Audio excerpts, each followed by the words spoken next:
Custos Rotulorum of St. James, the Honorable Conrad H.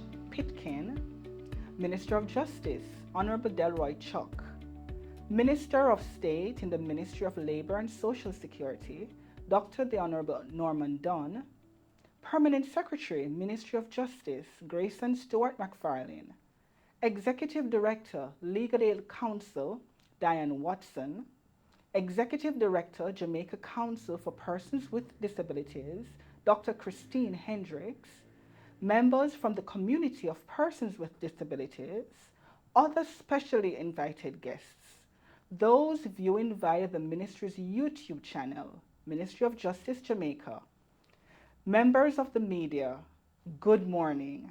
Access to justice is a fundamental human right enshrined in the Universal Declaration on Human Rights and foundational to our pursuit of peace, safety, and security for all. Indeed, through the Sustainable Development Goal number 16 in Agenda 2030, the world has reaffirmed our commitment to peace, justice, and strong institutions. But access is not the same for all. Persons with disabilities, through a combination of factors, including discriminatory attitudes, are often denied this right to access. Persons with disabilities in rural communities, who constitute some 56% of the persons with disabilities population, are even more disadvantaged. That is why today's groundbreaking Justice Fair, convened under the theme Justice Without Barriers, Equal Access, Equal Opportunities, is a step in the right direction.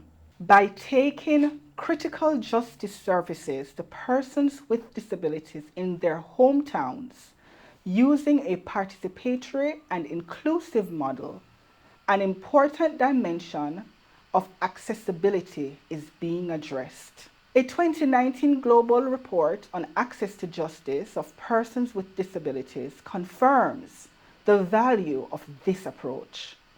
The report concluded that many persons with disabilities lack information on how and where to access justice services. The report further calls for accessible information and communication to support effective participation by persons with disabilities. We can and must do more.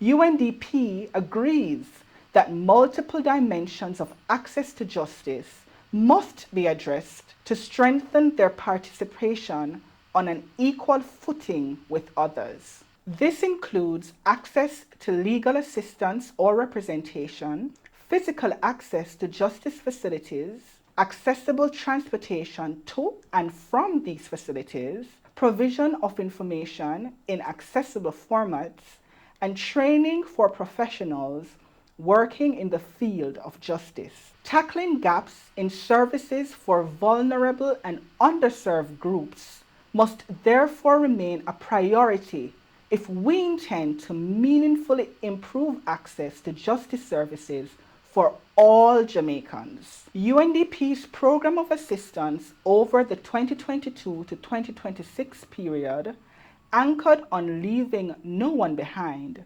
recognizes that underserved groups need our support in accessing services and opportunities. We are therefore pleased to support this event through the Social Justice Project funded by Global Affairs Canada, as it is perfectly aligned to UNDP's commitment to advancing inclusive development.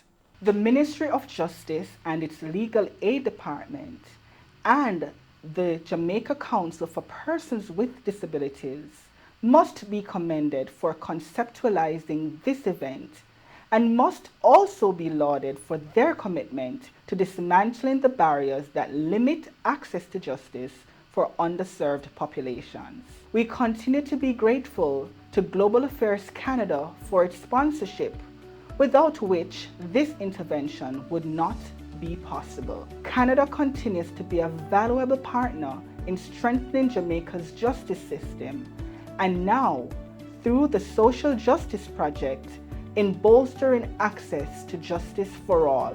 Let us ensure that information and services consistently meet the needs of persons with disabilities so that truly we leave no one behind in our development efforts. Ladies and gentlemen, thank you.